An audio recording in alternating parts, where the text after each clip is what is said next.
Hey friends, welcome to session 12. Rebecca, this has been a journey that I'm so grateful you've been on it with me and just excited about wrapping up as we talk about a world without abortion.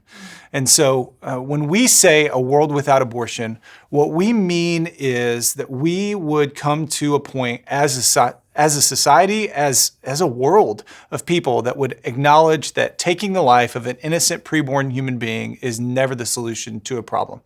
And so that means that pro-choice advocates would have to come to a point of honoring the dignity of the preborn, and it means that pro-life advocates will have to think about what the solutions are going to be long-term after abortion is abolished.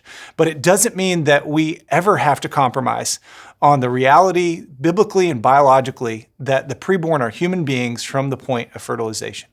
When we think about maybe something that we could use as a comparison, we look at the abolition of slavery and recognizing that in the 1800s, slavery was abolished. And yet today we still see the fallout as we think about the 60s and 70s and the civil rights movement, the impact of racism to our African-American neighbors, and how that's going to continue to play out in our communities. And so these are both really terrible realities that impacted lives.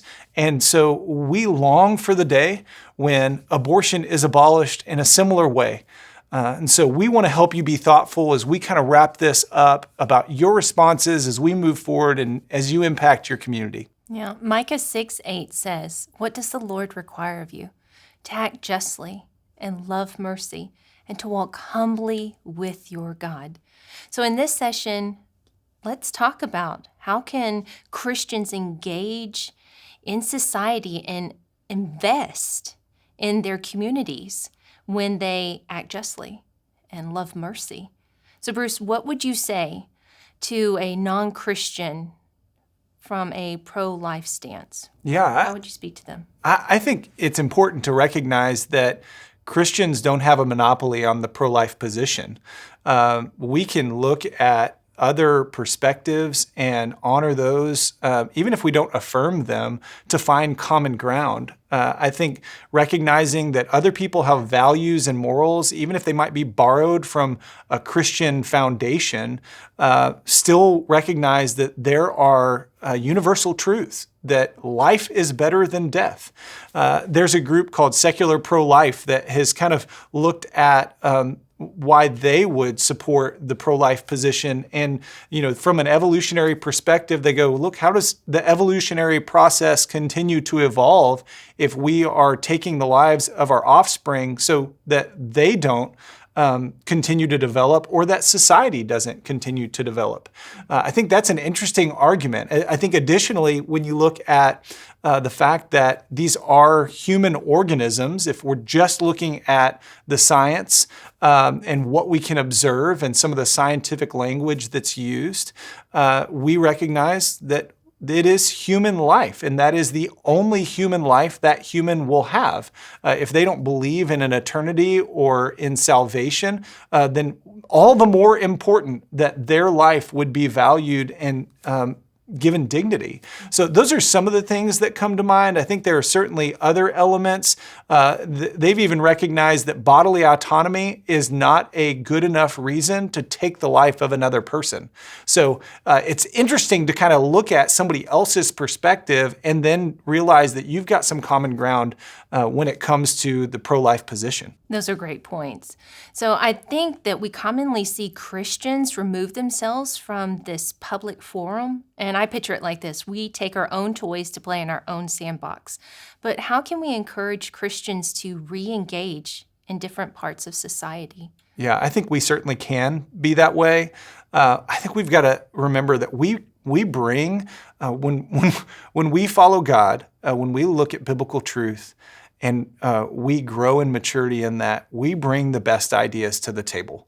I'm not saying that arrogantly or in pride. I even think about this course. I mean, like, this was not my idea. And so it was what God did through a group of other people that I got to be involved with. And so I'm excited to be able to share what He's taught me along the way. But we've got to be engaging and willing to get in the ring and just lovingly, winsomely address what issues exist and to bring what skills and gifts that we have. So we've talked about engaging in our schools and universities, and we've talked about even in our neighborhoods and places of work. But I think there are a few areas that I'd want to key in on. Specifically, I'd start with media and the arts, because messaging really is the currency of the abortion industry. And so we've got to do a better job of recognizing how creative our Creator is and taking those of us who are super creative and going, you should reflect that creativity. So there's opportunity for us to write songs and design and be in paint and just all the different things. And like, I'm astounded about how amazing some of the efforts are and how creative and innovative they are, and want to be like, hey, Christians, like, we should be a stronger part of that, and whether it's creating movies or film or whatever it might be. Another area would be the IT software development world. Like, I know there are people watching this who have deep convictions about the preborn and when life begins, and yet they might be more analytical or more introverted, and great about writing code and developing apps and all those kinds of things. And that's honestly where the future of the abortion battle is. It's online. It is. It has been for years. So that's not like, I'm not revealing anything new, really. But helping people understand the impact of engaging with women and men that are searching for abortion pills online, of addressing the search engine optimization and the algorithms that are out there. Yes. Certainly social media, as we kind of look back to my point about of media and the arts and developing those kinds of graphics that are just captivating. I see some really, really compelling arguments being made just through that kind of art and that kind of platform that our IT people are developing. So I think it's important that we're engaged there. I would say finance is another sector of society where you kind of go, hey, I help people invest their money, or I invest my own money and I'm following the stocks. Like, how is that impactful in the pro-life arena? And we just see that social giving has become a huge marker for how companies spend their money, specifically related to LGBTQ issues and abortion access and gender equality and women's rights. And those companies that prioritize those things are given some preference when it comes to investments. And I think we bring better opportunities to care for the vulnerable in our communities, and our investors and those firms, those people that work in finance, can help highlight that and certainly lead our businesses to invest in those efforts that nonprofits are leading and so on. And so, yeah, and look for companies that are being biblically responsible. Oh, absolutely, yeah. Maybe the last thing would just be the world of medicine. I realize that health insurance and healthcare costs are astronomical sometimes. And so we've got opportunities to not only create the next generation of doctors and nurses that are going to be out there, but also midwives and doulas that are recognizing that more women are choosing to have home births, and that certainly as women have been birthing children for millennia, that there's an opportunity for us to step into that space as well. Yes. Is there anything else you to add on as we kind of wrap up? I do have one final thought. I would like to make a direct appeal to all the women and friends and sisters out there. I want to acknowledge that the role that men play is critical and crucial to this movement, but women supporting women is pivotal. The leading voices in the pro-life movement right now are women. Testimonies of women who have had a past abortion or who had an unexpected pregnancy and then chose to parent their child, man, they reach your heart like none other. When mothers move past awkwardness to speak to their daughters about sex so they can equip them for their future, is so helpful. When sisters and friends say to one another, we're not going to let you be defined by body image and having sex with men, man, it can change the world.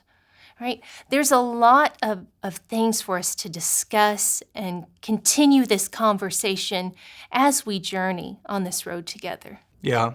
I think about just the reality that as abortion continues, that it's likely that somebody is going to be discouraged of like, why does God let this continue? And I've certainly had that thought standing outside of abortion clinics, doing sidewalk counseling.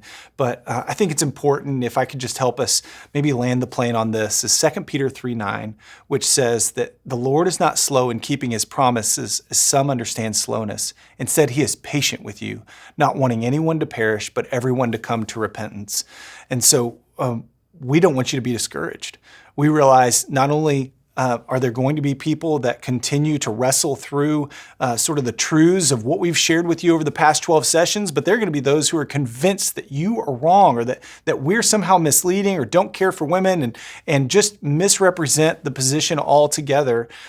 We think that you have a tremendous opportunity and witness as a believer in Christ to care for them, to love them, even to love the passive Christian who is just not locking arms with you and being an encouragement to you and fighting this fight with you well. And so be patient, be kind, be winsome. And with your last piece of homework, we want you to pull your phone out. We want you to open up your clock app and set an alarm for 1:39 and pray with us every day at 1:39. God, end abortion in our land and in our lifetime. I'm so grateful that you've joined us in this as we wrap up ProLife Apologetics. If you've got questions, we hope that you'll reach out to us, that you'll email us. You can reach us at the Life Initiative at watermark.org. As you're watching videos, as you have more questions, or as your church starts to engage in this more fully and we continue to learn, we know that you're going to be learning. And so we hope we can sharpen one another. Thanks for joining us on this journey, and we'll see you soon.